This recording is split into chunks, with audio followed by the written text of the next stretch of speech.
الحمدللہ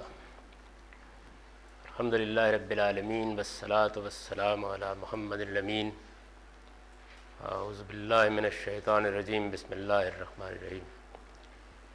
خواتین و حضرات، قرآن مجید کا اگر کوئی شخص دقت نظر کے ساتھ مطالعہ کر رہا ہو تو تین چیزیں ایسی ہیں جو بار بار اس کے لیے الجھن کا باعث بنتی ہیں۔ ایک چیز یہ ہے کہ قرآن کا چونکہ ابتدائی حصہ ہی یہود و نصارہ سے متعلق ہے، تو وہ جیسے ہی اس کی تلاوت شروع کرتا ہے، مثلا سورہ بقرہ، سورہ آل عمران، سورہ نساء، سورہ مائدہ، تو اسے یہ محسوس ہوتا ہے کہ بنی اسرائیل کی تاریخ کے بے شمار واقعات ہیں جن کی طرف قرآن اس اسلوب میں اشارہ کرتا ہوا آگے بڑھتا جاتا ہے کہ یاد کرو وہ وقت، یاد کرو وہ وقت۔ اور اس میں جو واقعات بیان کیے جاتے ہیں یا ان کی طرف اشارہ کیا جاتا ہے، بالعموم ان کی کوئی بہت تفصیل نہیں ہوتی، یعنی ایسا ہی ہوتا ہے کہ جیسے ایک جانی پہچانی بات ہے، لوگ اس سے پوری طرح واقف ہیں، اور قرآن مجید نے اس کی جانب ایک اشارہ کیا اور آگے بڑھ گیا۔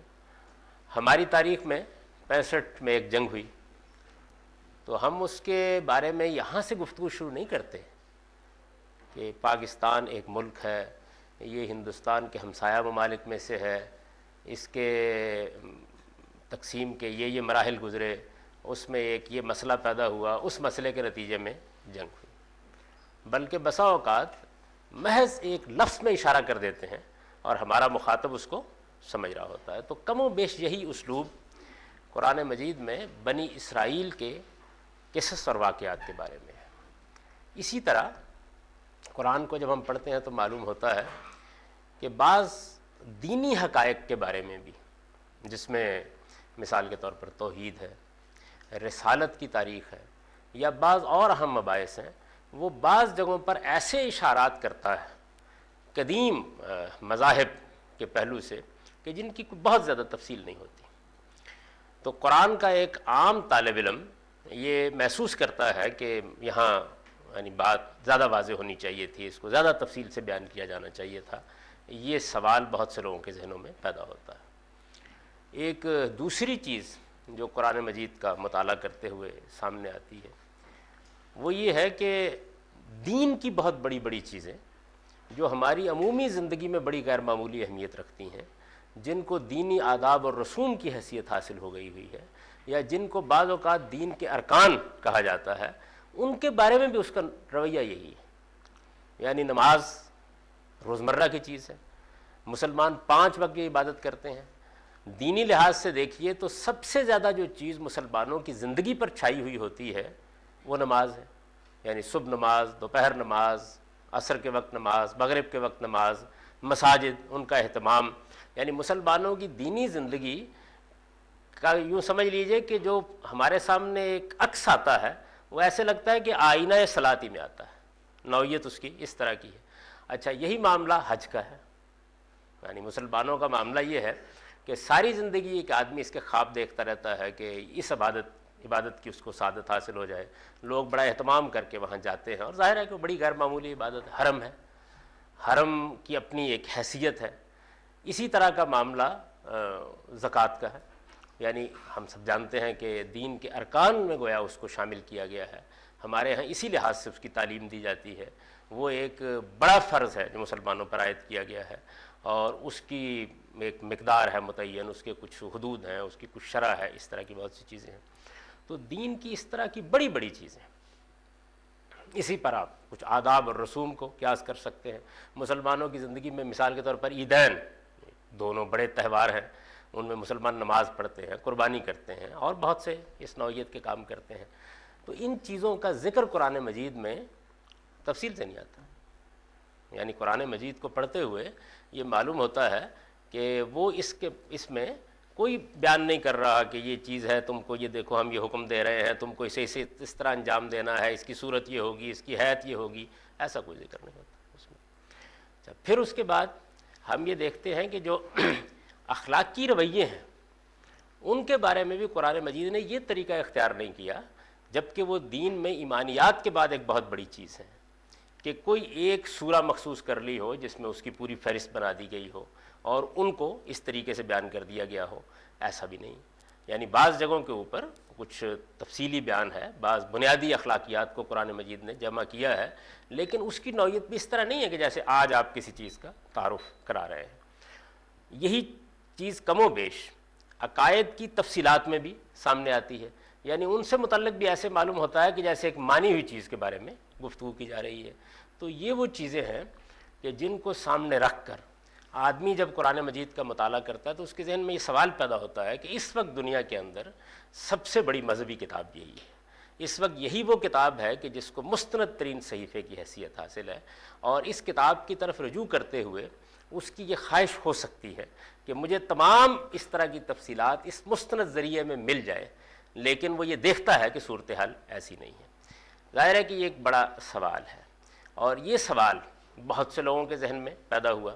پھر انہوں نے قرآن مجید میں بعض مقامات پر یہ آیات پڑھی کہ قرآن مجید میں ہم نے ہر چیز کی تفصیل کر دی ہے، ہر چیز کو واضح کر دیا ہے، ہر چیز کو ہم نے بیان کر دیا ہے۔ تو اس طرح کی آیات کو پڑھنے کے بعد بھی ان کو خیال ہوا کہ ایسی سب چیزیں انہیں یہاں سے میسر آنی چاہیے۔ جب یہ زاویہ نظر آدمی میں پیدا ہوتا ہے تو پھر اس کے بعد وہ قرآن مجید سے ان چیزوں کو تلاش کرنے یا ان کی تعیین کی کوشش کرتا ہے۔ ہمارے اپنے زمانے میں بھی اور اس سے پہلے زمانوں میں بھی بہت سے لوگوں نے یہ کوششیں کیں۔ وہ کوششیں کتنی مزے کا خیز ہو گئیں ان کی یہاں میں تفصیل نہیں کرنا چاہتا، لیکن بار بار یہ محسوس ہوتا تھا کہ جیسے صورتحال کچھ بہت ٹھیک نہیں رہی۔ اچھا، ہمارے ہاں جو عام طور پر اس کا جواب دیا گیا وہ تینوں ہی چیزوں کے بارے میں بہت دلچسپ ہے۔ یعنی ایک جواب یہ دیا گیا کہ قرآن مجید کوئی تنہائی تو نازل نہیں ہوا، قرآن مجید کے ساتھ اللہ کا ایک پیغمبر آیا ہے، اور جب قرآن مجید نے یہ کہا کہ نماز کا اہتمام کرو تو پیغمبر نے بتا دیا کہ نماز اس طریقے سے پڑھنی چاہیے۔ اس نے کہا کہ روزہ رکھو تو پیغمبر صلی اللہ علیہ وسلم نے یہ بتا دیا کہ تم روزہ اس طریقے سے رکھو۔ تو ایک جواب دینے کا یہ طریقہ اس کا اختیار کیا گیا۔ اسی طریقے سے یہ بات بھی بہت اصرار کے ساتھ بعض لوگوں نے کہی کہ جن چیزوں کو بالاجمال قرآن مجید بیان کرتا ہے وہ رسول اللہ صلی اللہ علیہ وسلم نے، صحابہ نے، بعد میں لوگوں نے بہت تفصیل کے ساتھ بیان کر دی ہے، اور ہم جب تفسیر کی کتابیں دیکھتے ہیں تو ہر چیز کو ہمیں وہاں تفصیل کے ساتھ دیکھنے کا موقع مل جاتا ہے۔ لیکن ظاہر ہے کہ اس کے اوپر بھی بڑے سوالات پیدا ہو جاتے ہیں کہ آخر پھر یہ طریقہ کیوں اختیار کیا گیا ہے۔ اسی طریقے سے جو دین کے بعض حقائق ہیں ان کے بارے میں بھی بعض لوگوں نے قرآن مجید کو پھر طرح طرح کے طریقوں سے سمجھنے کی کوشش کی۔ بعض لوگوں نے اس کی مضامین کے لحاظ سے تبیب کرنے کی کوشش کی۔ اسی طرح سے بہت سے لوگوں نے یہ طریقہ اختیار کیا کہ اس کے بعض ان اجمالات سے مضمون نکالنے کی صحیح کی۔ ہماری فقہ میں بھی یہ کام ہوا ہے اور بہت بعد کے زمانوں میں بھی ہوتا رہا ہے کہ ان اجمالات سے چیزیں نکالنے کی کوشش کی کہ جن میں در حقیقت وہ مقصود نہیں ہوتے۔ مثلا میں اس کی ایک مثال دیتا ہوں کہ مضمون اس پر لکھنا ہے کہ قرآن مجید انسان کے تمام بنیادی حقوق کی فہرست بیان کرتا ہے۔ اب بنیادی حقوق موجودہ زمانے کا ایک مسئلہ ہے، اس لیے کہ ہیومن رائٹس نے جو غیر معمولی اہمیت موجودہ زمانے میں اختیار کی ہے، قرآن مجید میں اس طریقے سے بیان نہیں ہوئے۔ تو پھر اس میں کیا ہے؟ اس میں یہ ہے کہ دیکھیے جی، قرآن نے کہا ہے نا کہ تم کو ہم نے امر بالمعروف اور نہی عن المنکر کا حکم دیا ہے، تو جب اللہ نے یہ حکم دیا ہے تو اس کا مطلب ہے ہم کو حکمرانوں پر تنقید کا حق حاصل ہو گیا۔ یعنی اس نوعیت کے بالواسطہ استنباطات کی، اور یہ کوئی معمولی لوگوں نے نہیں کیے۔ یعنی آپ چاہیں گے تو میں بتاؤں گا کہ اس میں ہمارے زمانے کے بہت جلیل القدر لوگوں نے استنباط، استخراج کے یہ طریقے اختیار کیے ہیں۔ اچھا، ہماری فقہ میں بھی اسی نوعیت کے بہت سے استنباطات ہیں، یعنی وہ قرآن مجید کا ایک اجمالی بیان ہوتا ہے اس سے۔ مثلا اب یہ دیکھنا ہے کہ نماز میں قیام فرض ہے، انہوں نے کہا، قرآن نے کہا قوموا للہ قانتین۔ تو اس طرح کی بے شمار تفصیلات ہیں جن کے ساتھ یہی رویہ اختیار کیا گیا۔ یہاں میں نے ایک عنوان باندھا ہے جس کا ہم مطالعہ کر رہے ہیں، دین کی آخری کتاب۔ میرے نزدیک یہ ایک جملہ ان تمام اشکالات کا جواب ہے۔ یعنی یہ جو عنوان ہے، یہ عنوان محض ایک اطلاع نہیں ہے، بلکہ یہ ان تمام اشکالات کا جواب ہے، دین کی آخری کتاب۔ یعنی یہ ایک سادہ بیان نہیں ہے، بلکہ ایک بڑی حقیقت ہے، اور بڑی حقیقت ہے آپ دیکھیں گے، لیکن پیش پا افتادہ حقیقت ہے۔ اور پیش پا افتادہ حقیقتیں یعنی بعض چیزیں ایسی ہوتی ہیں بالکل سامنے پڑی ہوئی ہوتی ہیں، ذرا توجہ دلائیے تو معلوم ہوتا ہے کہ گویا آپ کی جیب میں ہے، لیکن آدمی اس پر متنبع نہیں ہوتا، اور جب متنبع نہیں ہوتا تو بڑے خلجان میں اپنے آپ کو مبتلا کر بیٹھتا ہے۔ تو یہ دین کی آخری کتاب، یعنی ایک آدمی یہ کہہ سکتا ہے کہ بھئی یہ مبادی تدبر قرآن بیان ہو رہے ہیں، قرآن مجید پر تدبر کے اصول بیان ہو رہے ہیں، اور اس میں ایک عنوان یہ ہے کہ دین کی آخری کتاب، لیکن یہ ان بے شمار اشکالات کا جواب ہے، جیسے آپ دیکھیں گے۔ اب آپ اس کو پڑھیے اور پھر یہ دیکھیے کہ اس میں ان کا جواب آپ کو ملتا ہے یا نہیں۔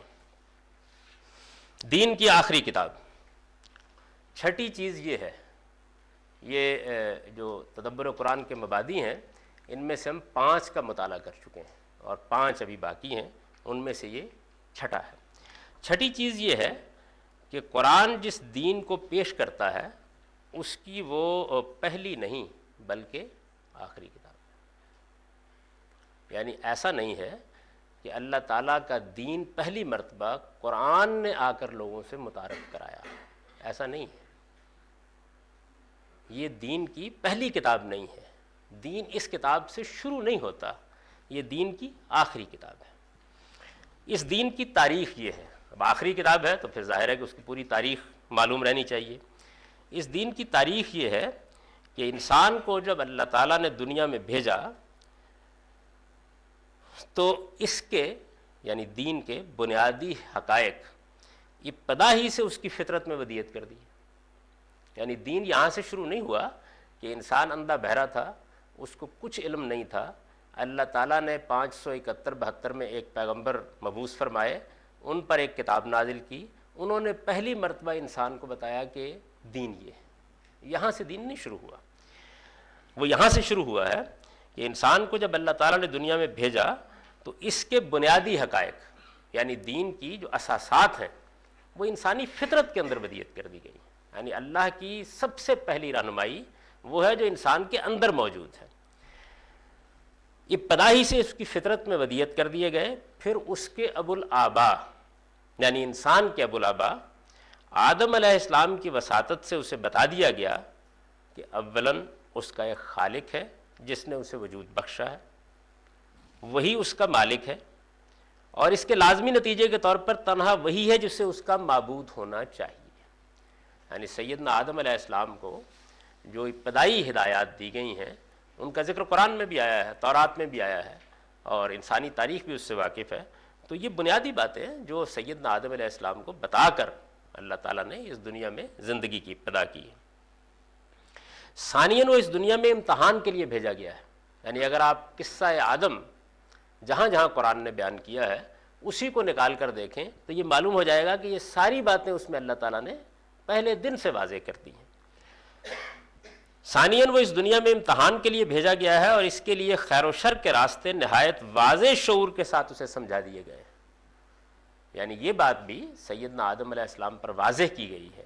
وہ جو ابتدائی واقعہ پیش آیا ہے جس کو قرآن مجید بیان کرتا ہے کہ ان کو ہم نے ایک باغ میں رکھا اور وہاں ان کے پاس اس طریقے سے شیطان آیا اور اس نے ان کو بہکانے کی کوشش کی اور پھر وہ اس کے بہکاوے میں آ گئے اور اللہ تعالیٰ نے جس امتحان میں ان کو ڈالا تھا اس میں کامیاب نہیں ہو سکے۔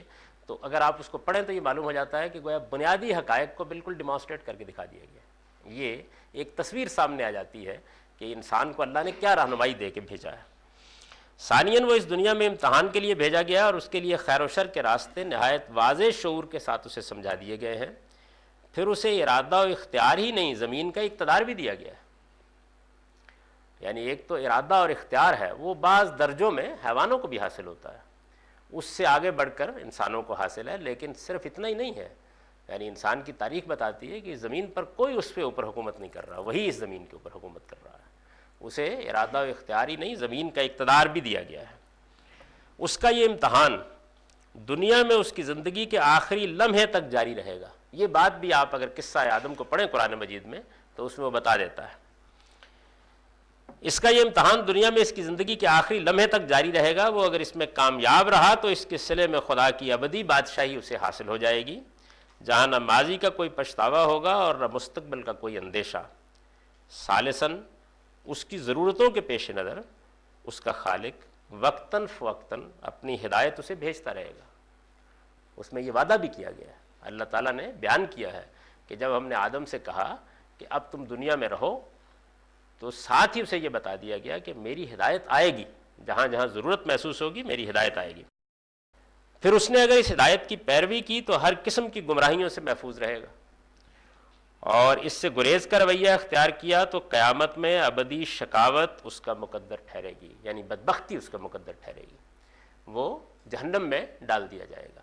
یہ وہ بنیادی چیزیں ہیں جو قرآن مجید میں قصہ آدم کی تفصیلات سنائی گئی ہیں، اس سے بالکل واضح ہو جاتی ہیں۔ یعنی معلوم ہوتا ہے کہ سیدنا آدم علیہ السلام کو یہ ساری تعلیم ابتدائی میں دے دی گئی۔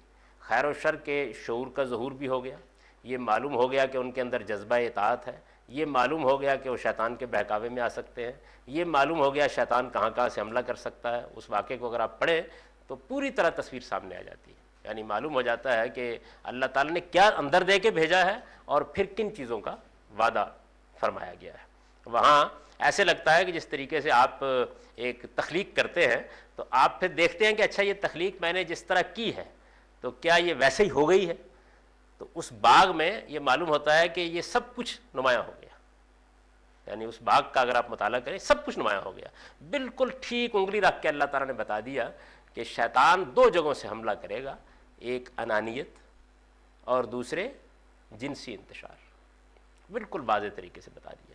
اور یہ بات بھی بتا دی کہ انسان اس معاملے میں اگر سنبھلنا چاہے تو کیسے سنبھل سکتا ہے، یہ بھی بتا دیا کہ غلطی ہو جائے گی، اور اصلاً یہ مطلوب نہیں ہے کہ غلطی ہی نہ ہو تو اچھی بات ہے، لیکن ہو جائے تو رویہ کیا ہونا چاہیے۔ دونوں رویے سامنے رکھ دیے ہیں کہ ابلیس نے غلطی کی انانیت کی بنیاد پر، اور جب غلطی پر توجہ دلائی تو اس کی انانیت اور بڑھ گئی، یعنی اخذت العزت بالاسم جس کو قرآن بیان کرتا ہے، گویا اس کا غرور دامنگیر ہو گیا، وہ بات ماننے کے لیے تیار نہیں ہوا۔ غلطی آدم نے بھی کی، لیکن جیسے ہی توجہ دلائی گئی تو وہ فوراً سرنگوں ہو گیا، اور اللہ تعالیٰ نے یہ بتایا کہ جب وہ سرنگوں ہو گیا تو ہم نے اس کی توبہ قبول کر لی۔ یعنی یہ ساری داستان وہاں، پھر اس کے بعد خاتمہ اس پر کیا ہے کہ اب تم دنیا میں جاؤ، یہ تمہارے لیے ایک آزمائش اور امتحان کی جگہ ہے، ایک خاص مدت تک تمہیں اس دنیا میں رہنا ہے، اور پھر میری ہدایت وقتاً فوقتاً آئے گی، اور جو میری ہدایت کی پیروی کرے گا وہ کبھی بھی شقاوت میں مبتلا نہیں ہوگا، اور جو اس کی پیروی نہیں کرے گا اس کے لیے عذاب ہے۔ یہ بات اس سارے واقعے میں بیان کر دی گئی۔ چنانچہ پروردگار نے اپنا یہ وعدہ پورا کیا اور انسانوں ہی میں سے کچھ ہستیوں کو منتخب کر کے ان کے ذریعے سے اپنی یہ ہدایت بنی آدم کو پہنچائی، یعنی جو وعدہ کیا گیا تھا فَإِمَّا يَأْتِيَنَّكُم مِّنِّي ہُدًى کے الفاظ میں قصہ آدم میں جب وہ قصہ پائے تکمیل کو پہنچتا ہے تو پھر یہ الفاظ آتے ہیں کہ پھر اگر میری ہدایت تمہارے پاس آئے گی تو اس کی پیروی کرنے کا یہ نتیجہ نکلے گا، اس سے انحراف کا یہ نتیجہ نکلے گا۔ چنانچہ پروردگار نے اپنا یہ وعدہ پورا کیا اور انسانوں ہی میں سے کچھ ہستیوں کو منتخب کر کے ان کے ذریعے سے اپنی یہ ہدایت بنی آدم کو پہنچائی۔ اب اللہ تعالیٰ نے نبیوں کا سلسلہ شروع کیا، اس کی تفصیل ہم دین کے صحیح تصور میں دیکھیں گے، اس سے پہلے بھی اس کی جانب اشارہ ہو چکا ہے کہ اللہ تعالیٰ یہ بیان کرتے ہیں کہ کان الناس امۃ واحدہ، یعنی ہم نے جب انسانیت کی ابتدا کی تو وہ دین کے معاملے میں کسی انحراف پر نہیں تھے، حق بالکل واضح تھا۔ پھر اس کے بعد اختلافات پیدا ہونا شروع ہوئے، اور یہ بتاتے ہیں کہ اختلافات کا باعث کیا چیز بنی، اس کو قرآن نے بیان کیا ہے۔ اختلافات پیدا ہونا شروع ہوئے، جب اختلافات پیدا ہونا شروع ہوئے تو بعث اللہ النبیین مبشرین و منذرین، تو اللہ تعالیٰ نے پھر انبیاء بھیجنے شروع کیے، ایسے اللہ کے بندے جو آئے اور انہوں نے آ کے بشارت دی، انذار کیا، لوگوں کو توجہ دلائی، انہیں خبردار کیا، اور اس طریقے سے اللہ تعالیٰ حق کو ہر مرحلے پر واضح کرتے رہے، یہ بتاتے رہے۔ قرآن مجید میں یہ آیت جس مقام پر آئی ہے اس مقام پر بھی یہ بات اللہ تعالیٰ نے بالکل واضح کر دی ہے کہ کچھ لوگ اس چیز کو بہانہ بنانے کی کوشش کرتے ہیں، اپنی منافقت کے لیے، اپنے غلط رویوں کے لیے بہانہ بنانے کی کوشش کرتے ہیں کہ اختلافات ہیں جی، کیا کیا جا سکتا ہے، کوئی کچھ کہتا ہے کوئی کچھ کہتا ہے۔ اللہ تعالیٰ نے بتا دیا کہ نہیں، ایسا بالکل نہیں، اختلافات جو ہیں یہ اس کا بہانہ نہیں بنائے جا سکتے۔ اللہ تعالیٰ نے ایک واضح جگہ سے تمہاری ابتدا کی ہے، اس کے بعد بھی اپنی ہدایت کا پورا سامان کیا ہے، اور اس وقت بھی قرآن نازل کر کے بات کو بالکل واضح کر دیا ہے۔ اس وجہ سے یہ کوئی چیز نہیں ہے، البتہ آزمائش ہے، اس کو سمجھنے کے لیے اس سے تمہیں گزرنا ہے۔ تو ایک پوری تفصیل اس کی قرآن نے سنائی۔ جی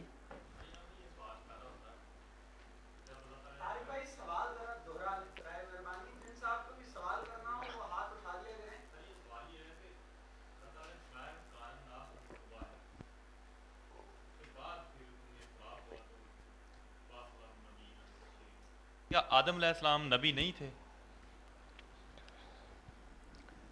آپ کا سوال پورا ہو گیا؟ جی اس آیت پر ہم کبھی گفتگو کریں گے انشاءاللہ العزیز. اس کا مطلب کیا ہے؟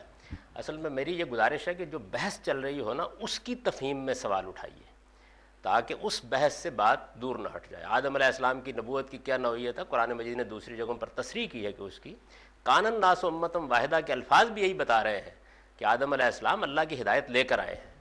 یعنی اس کے بعد یہ بتایا ہے کہ پھر اللہ تعالیٰ نے اختلافات پیدا ہوئے تو نبوت کا سلسلہ جاری کر دیا. اس کا یہ مطلب نہیں ہے کہ پہلا نبی نہیں تھا، لیکن یہ بحث جو ہے یہ اس موضوع سے متعلق نہیں ہے. یعنی دین کو سمجھنے میں لوگوں نے توحید جیسے مسئلے میں اختلافات پیدا کر دیے، شرک جیسی لعنت اختیار کر لی گئی، اور بے شمار چیزیں ہیں دین کے معاملے میں. چنانچہ پروردگار نے اپنا یہ وعدہ پورا کیا اور انسانوں ہی میں سے کچھ ہستیوں کو منتخب کر کے ان کے ذریعے سے اپنی یہ ہدایت بنی آدم کو پہنچائی. یہ جو ہدایت آئی اس میں حکمت بھی تھی اور شریعت بھی. یعنی اس میں بنیادی عقائد کے بارے میں اور بنیادی اخلاقیات کے بارے میں بھی اللہ کی تعلیم تھی، اور اللہ نے قانون بھی دیا، شریعت بھی دی. حکمت ظاہر ہے کہ ہر طرح کے تغیرات سے بالا تھی. یعنی بنیادی عقائد اور اخلاقیات ان میں کوئی تبدیلی نہیں ہو سکتی. اللہ ایک ہے، ہمیشہ سے ایک ہے. اللہ تعالیٰ کے ہاں ہمیں عمل کی بنیاد پر جواب دہ ہونا ہے، اسی اصول پر کائنات بنی ہے، اس میں کوئی تبدیلی نہیں کی جا سکتی. اسی طرح اخلاقیات کا معاملہ ہے، جھوٹ جھوٹ ہے، سچائی سچائی ہے، بددیانتی بددیانتی ہے، امانت امانت ہے. یعنی یہ جو چیزیں ہیں یہ بھی ہمیشہ سے ایسی ہیں. آدمی کے لیے جو ایک نظم بنایا گیا ہے اس دنیا میں، اس نظم کے تقاضے سے جو اخلاقیات پیدا ہوتی ہیں، مثلا والدین کے حقوق پیدا ہوتے ہیں، بیوی میاں کے تعلقات کے حقوق پیدا ہوتے ہیں، وہ بھی بنیادی اخلاقیات پر مبنی ہے، ہمیشہ سے ایسے چلے آ رہے ہیں، ان میں کوئی تبدیلی یا تغیر نہیں کیا جا سکتا.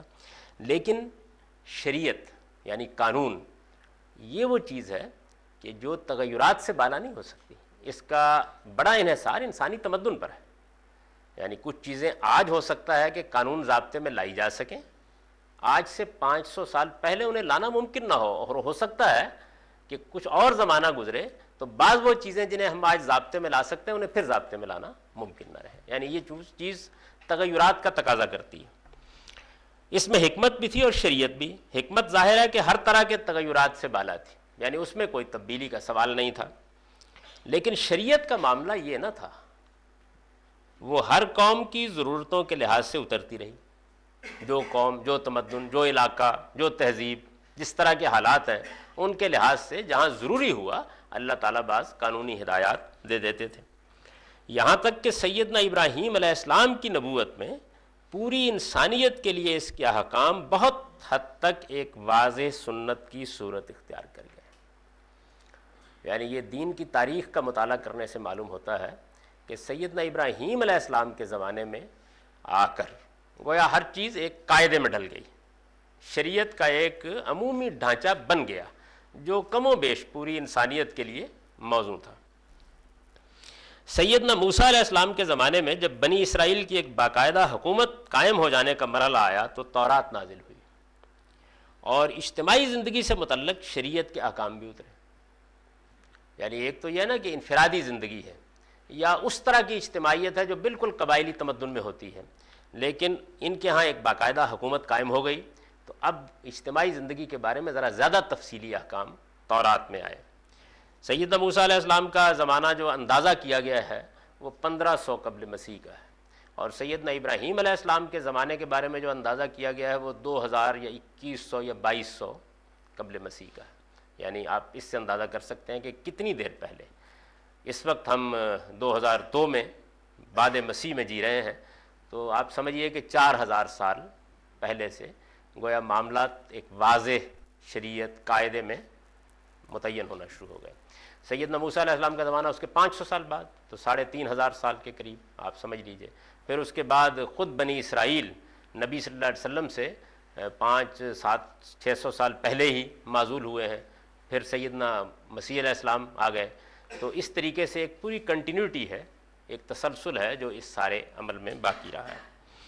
سیدنا موسیٰ علیہ السلام کے زمانے میں جب بنی اسرائیل کی ایک باقاعدہ حکومت قائم ہو جانے کا مرحلہ آیا تو تورات نازل ہوئی اور اجتماعی زندگی سے متعلق شریعت کے احکام بھی اترے. اس عرصے میں یعنی سیدنا موسیٰ علیہ السلام کے بعد اس عرصے میں حکمت کے بعض پہلو نگاہوں سے اوجھل ہوئے. یعنی دین کا اصل حقیقی فلسفہ کیا ہے، دین میں آدمی کا رویہ کیا ہونا چاہیے، یہ بعض اہم چیزیں، دین کا صحیح تصور کیا ہے جو آدمی کے سامنے رہنا چاہیے، شریعت اور عقائد کا باہمی ربط کیا ہے، تو اس طرح کی بعض چیزیں ہیں جن کے بارے میں یہود کی ظاہر پرستی سے غلط رویے سامنے آ گئے، تو زبور اور انجیل کے ذریعے سے انہیں نمایاں کیا گیا۔ یعنی پوری تاریخ، اصل مقصد کیا ہے، یہ معلوم ہو جائے کہ پوری تاریخ کیسے ڈیولپمنٹ سے گزری ہے، زبور اور انجیل کے ذریعے سے انہیں نمایاں کیا گیا۔ پھر ان کتابوں کے متن جب اپنی اصل زبان میں باقی نہیں رہے اور ان کی ہدایت بہت کچھ ضائع ہو گئی، تو اللہ تعالیٰ نے محمد صلی اللہ علیہ وسلم کو اپنے آخری پیغمبر کی حیثیت سے مبعوث کیا اور انہیں یہ قرآن دیا۔ چنانچہ فرمایا ہے وَأَنزَلْنَا إِلَيْكَ الْكِتَابَ بِالْحَقِّ مُصَدِّقًا لِمَا بَيْنَ يَدَيْهِ مِنَ الْكِتَابِ وَمُهَيْمِنًا عَلَيْهِ، اور اے پیغمبر ہم نے یہ کتاب تمہاری طرف حق کے ساتھ اتاری، اس شریعت کی تصدیق میں جو اس سے پہلے موجود ہے، اور اس کے لیے محافظ بنا کر، یعنی قرآن مجید نے اس پوری تاریخ کی طرف بھی اشارہ کیا ہے۔ فَاحْكُم بَيْنَهُم بِمَا أَنزَلَ اللَّهُ، اس لیے تم ان اہل کتاب کے درمیان اس ہدایت کے مطابق فیصلہ کرو جو اللہ نے نازل کی ہے، وَلَا تَتَّبِعْ أَهْوَاءَهُمْ عَمَّا جَاءَكَ مِنَ الْحَقِّ، اور اس حق کو چھوڑ کر جو تمہارے پاس آ چکا ہے ان کی خواہشوں کی پیروی نہ کرو۔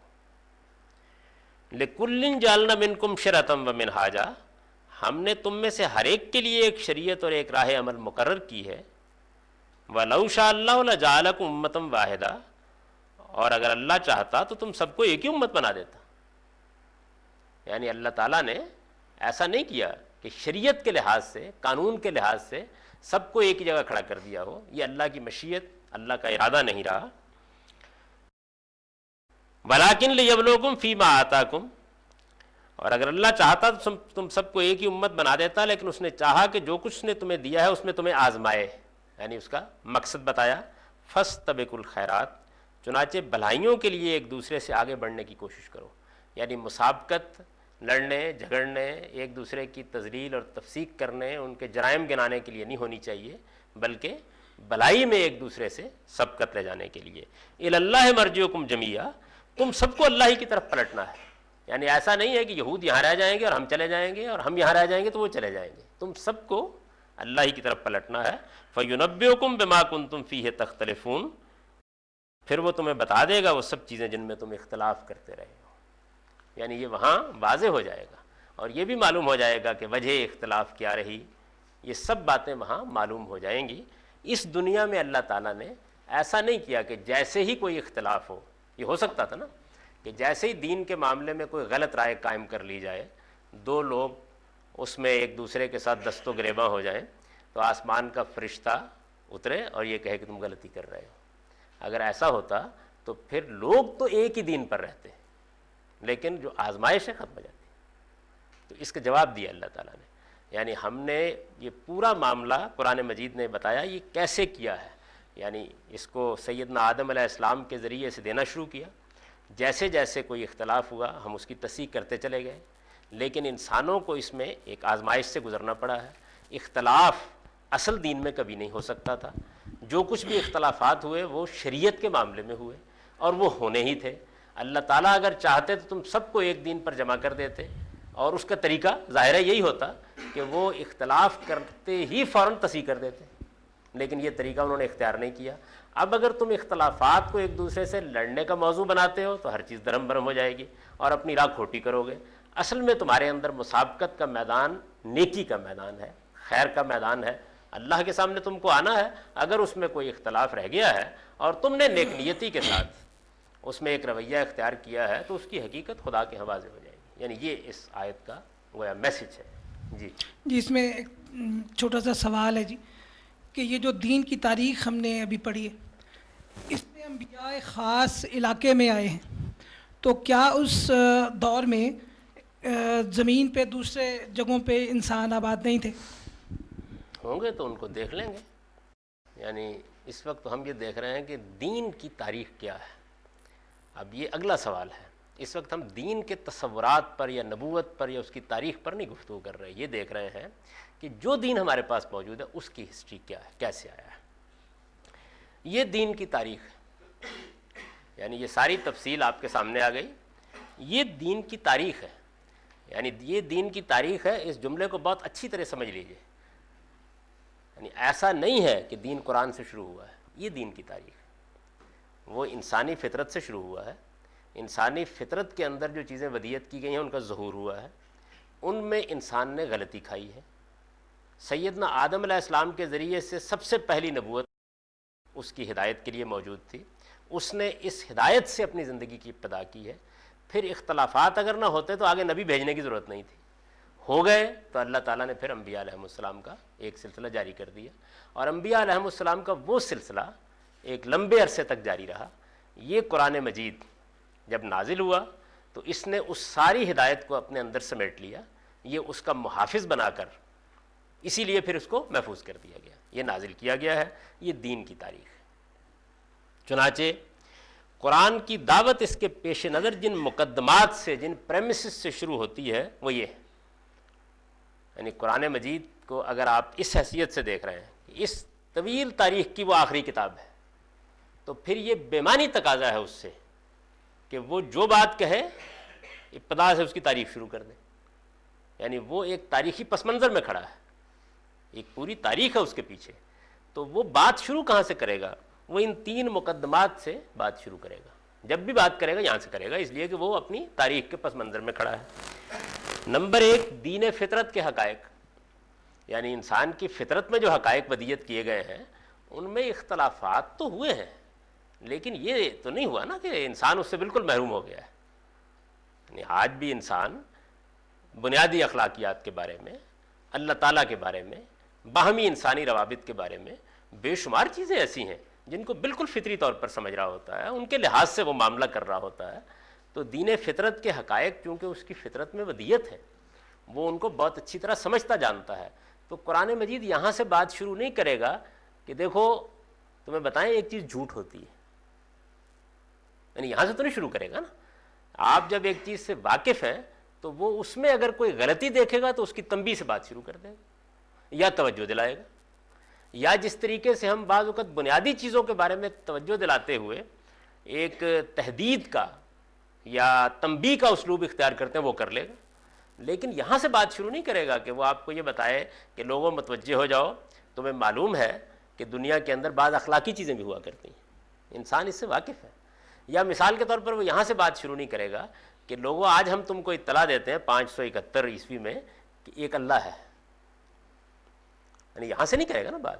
یا یہ یہاں سے بات نہیں شروع کرے گا کہ دیکھو ایک نبی بھی ہوا کرتے ہیں.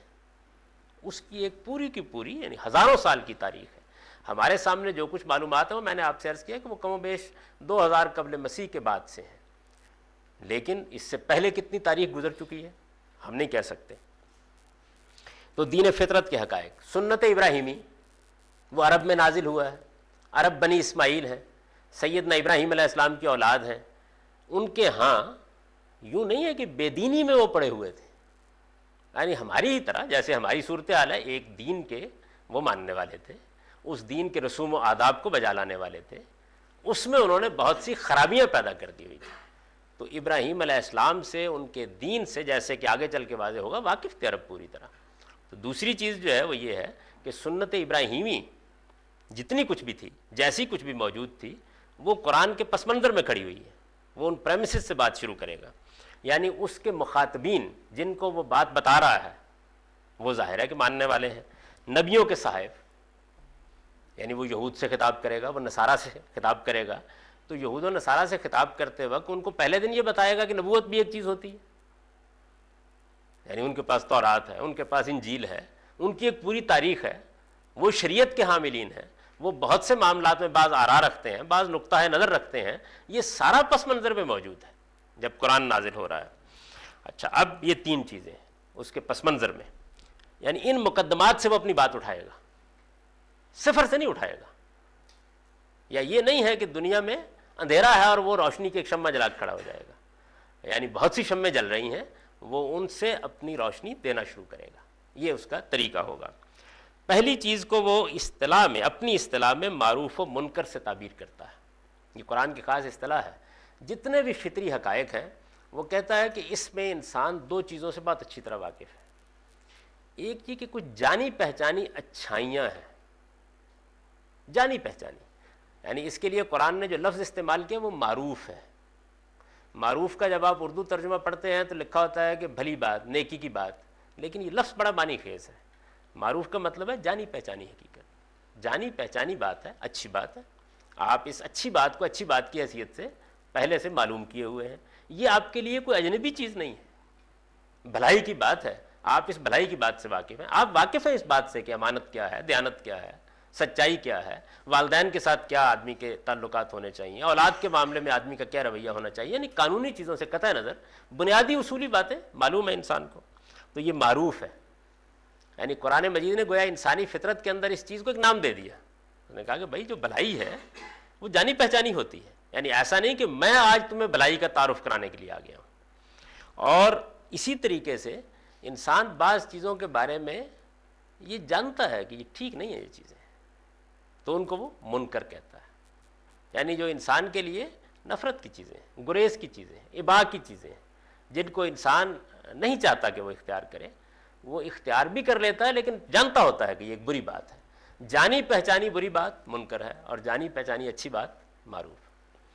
پہلی چیز کو اپنی اصطلاح میں معروف و منکر سے تعبیر کرتا ہے، یعنی وہ باتیں جو انسانی فطرت میں خیر کی حیثیت سے پہچانی جاتی ہیں اور وہ جن سے فطرت اباء کرتی ہے اور انہیں برا سمجھتی، یعنی پہلی چیز معروف ہوگی، دوسری منکر ہوگی۔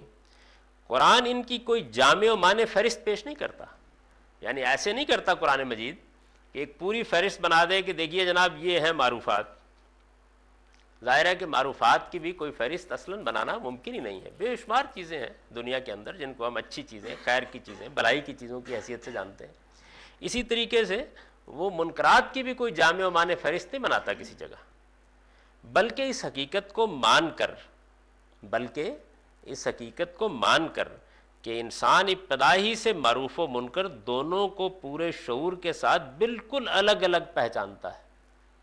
یعنی گویا قرآن مجید یہاں سے بات نہیں شروع کر رہا کہ انسان سچائی سے واقف ہی نہیں ہے، کانسیپٹ ہی نہیں رکھتا، اس کا تصور ہی نہیں ہے، نہیں، وہ یہ کہتا ہے کہ یہ ایک ایسی حقیقت ہے جس کو انسان ازل سے جانتا ہے، ہمیشہ سے جانتا ہے، اس کو مان کر وہ اس سے کہتا ہے کہ سچائی اپناؤ۔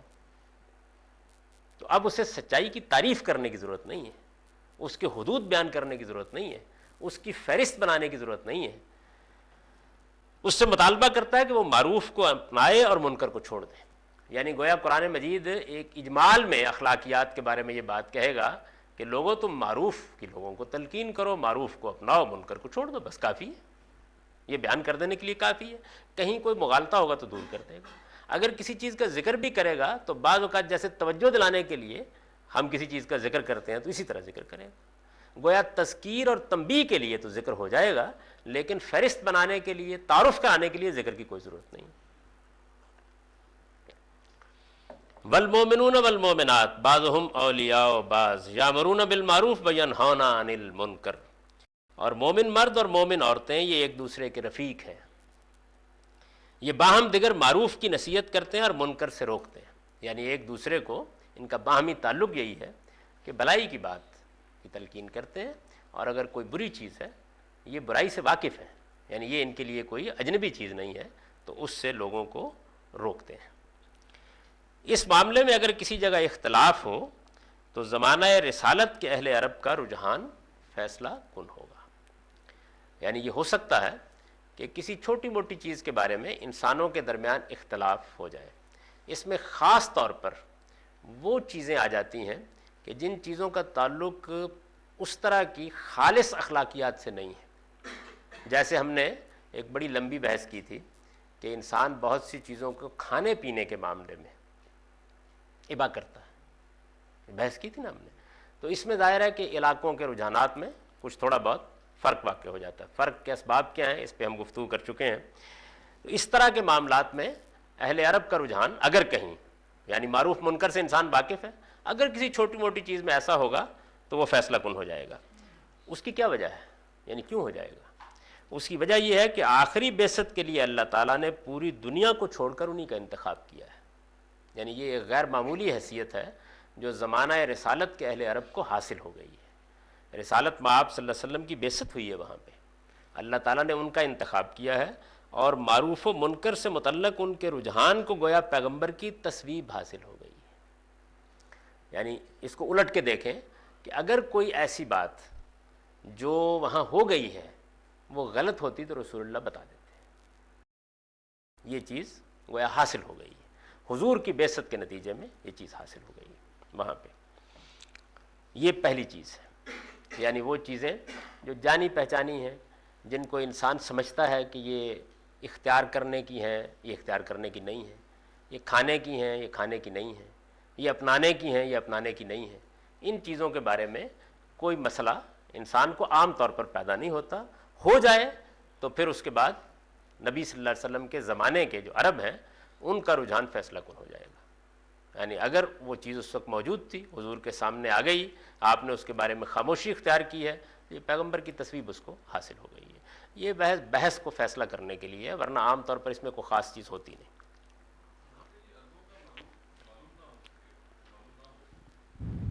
مفروضہ ہے، دین کی کوئی بات میرے علم میں ایسی نہیں ہے جس میں معلوم نہیں ہے۔ کھانے پینے کے معاملات میں بعض چیزیں ایسی ہیں جو عرب میں اس وقت موجود نہیں تھیں، اب بھی موجود نہیں ہیں، تو اس کے بارے میں فیصلہ کن کیا حیثیت رکھے گا؟ ایسی کوئی چیز کی مثال کے طور پہ مینڈک کا کھانا یا بعض ایسی چیزوں کا کھانا کہ جو چین میں یا بعض اور جگہوں پہ کھائی جاتی ہیں، یا جو عرب میں مینڈک کے کھانے پہ آپ کو کیا اعتراض ہے؟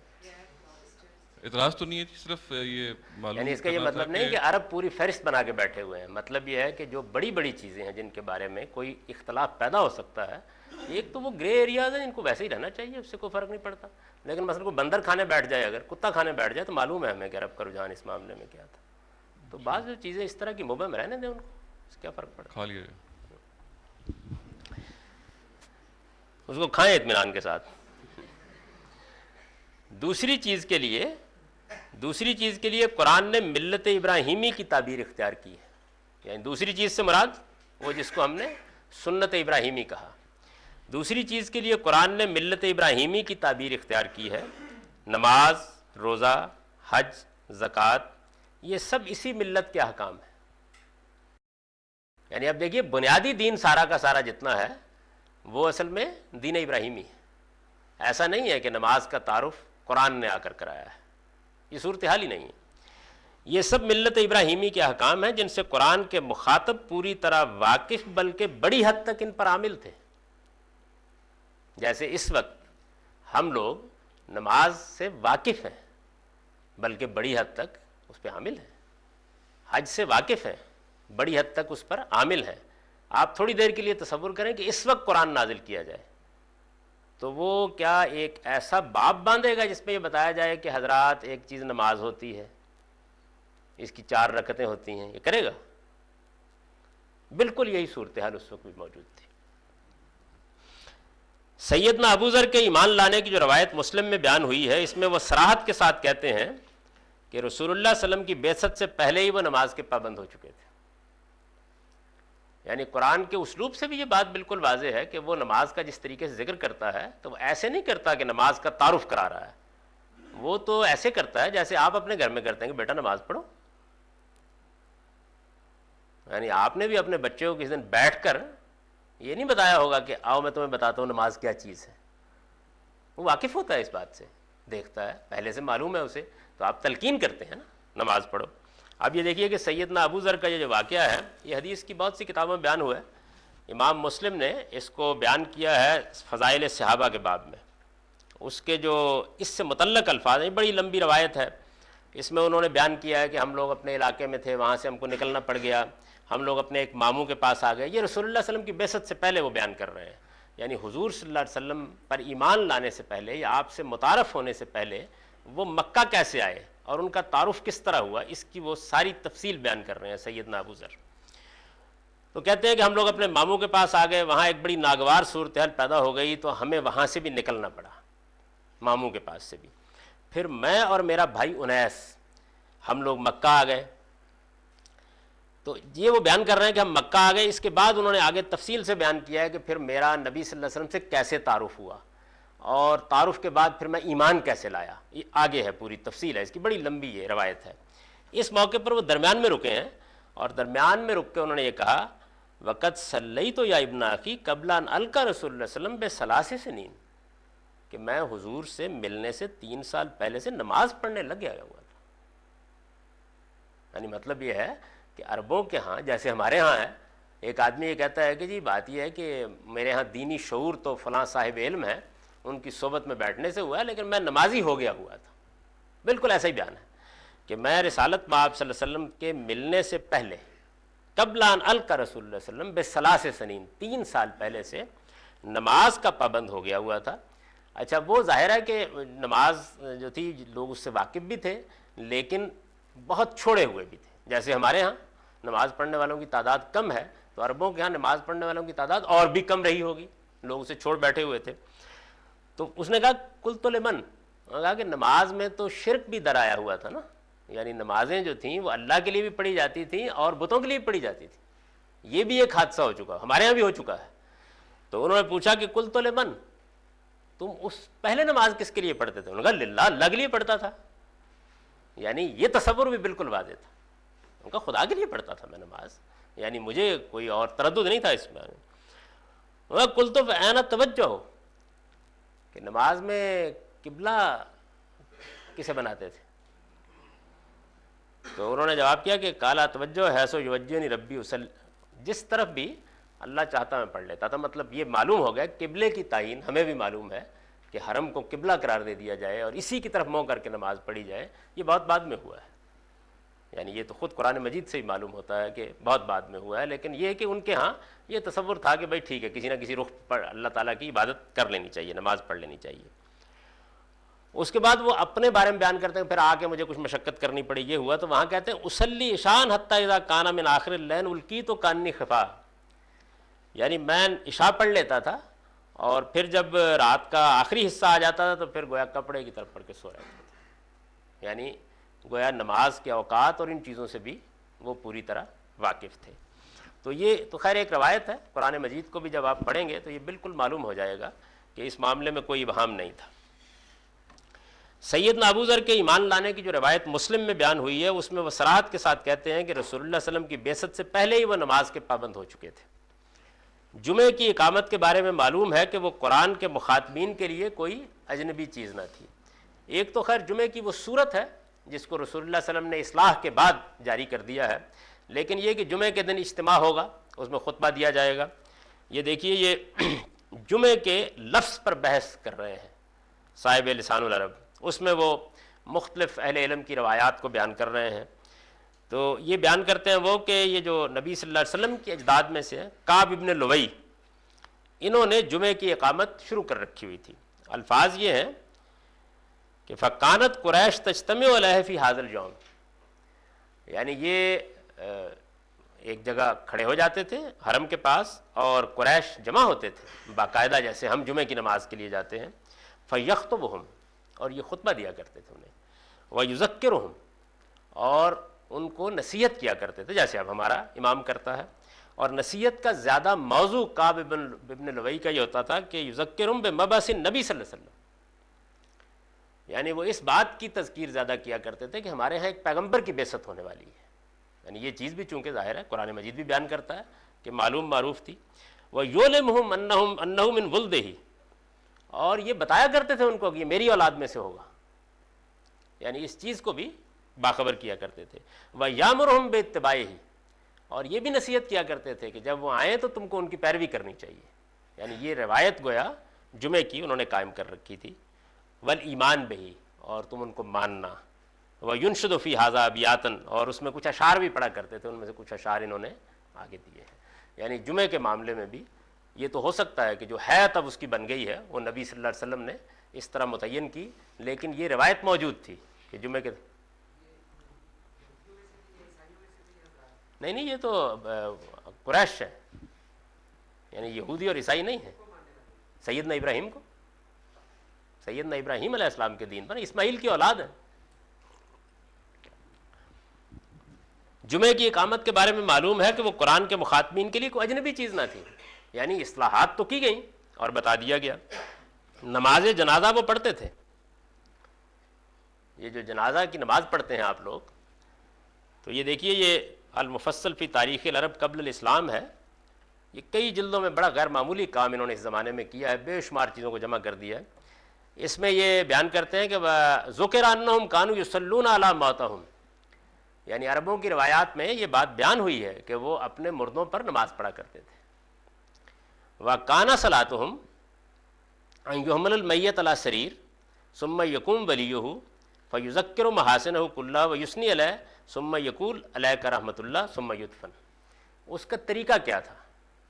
اس کا طریقہ یہ تھا کہ میت کو کسی چارپائی یا کسی تخت پر رکھ دیا جاتا، پھر میت کا ولی یعنی جو اس کا وارث ہے، جو بھی اس کا سرپرست ہے، وہ کھڑا ہوتا، وہ پھر کچھ دیر کے لیے گفتگو کرتا، کچھ محاسن بیان کرتا مرنے والے کے، کچھ اس کی خوبیاں بیان کرتا، پھر اس کے بعد کہتا کہ بھئی اب اللہ کی تم پر رحمت ہو، گویا دعا کرتا اس کے لیے. ثم یدفن، اس کے بعد میت کو دفن کر دیا جاتا. یعنی یہ طریقہ ان کے ہاں موجود تھا پہلے سے. تو یہ بھی گویا کوئی اجنبی چیز نہیں تھی، ظاہر ہے کہ اس کو ایک مخصوص صورت نبی صلی اللہ علیہ وسلم نے درست کر کے دے دی جس طریقے سے دی ہے. نماز جنازہ وہ پڑھتے تھے، روزہ اسی طرح رکھتے تھے جس طرح اب ہم رکھتے ہیں. روزے کے بارے میں بھی صاحب مفصل نے بڑی طویل بحث کی ہے، اس میں بہت سی چیزیں انہوں نے بیان کیا. عاشورہ کے روزے کے بارے میں عربوں میں کیا اختلافات تھے اور چیزیں کیا تھیں، لیکن وہ لکھتے ہیں روزے سے متعلق کہ وَيَظْهَرُ مِن روایات اہل الاخبار ان صوم اہل الجاہلیہ صوم امتناع عن الاکل والشرب واتیان النساء وهو صوم الاسلام. یعنی جو روایتیں ہم کو پہنچی ہیں عربوں کی قدیم تاریخ کے بارے میں، ان سے یہ بات بالکل واضح ہو جاتی ہے کہ اہل جاہلیت کا روزہ کیا تھا؟ کھانے پینے سے پرہیز، عورتوں سے ملاقات سے پرہیز. وہ کہتے ہیں کہ یہی اسلام کا روزہ ہے نا، یعنی یہی ہے. اچھا، اس میں ایک اور چیز بھی تھی، وہ صوم امتناع عن الکلام وحبس اللسان، یعنی خاموشی کا روزہ بھی رکھ لیتے تھے. ایک ہم تو گفتگو کرتے ہیں نا، خاموشی کا روزہ بھی رکھ لیتے تھے. اور قرآن مجید میں بھی خاموشی کے روزے کا ذکر ہوا ہے، یعنی یہ روایت موجود تھی مذہبی لوگوں کے ہاں. وَرُوِيَ أَنَّ رِجَالًا مِّن زُهَّادِ أَهْلِ الْجَاهِلِيَّةِ كَانُوا يَصُومُونَ هَذَا الصَّوْمَ. اور یہ روایت کیا گیا ہے کہ جاہلیت کے لوگوں میں سے جو زاہد لوگ تھے، یعنی پرہیزگار لوگ تھے، دین سے محبت کرنے والے لوگ تھے، وہ یہ روزہ بھی رکھا کرتے تھے. یعنی یہ جو خاموشی کا روزہ ہے یہ بھی رکھتے تھے.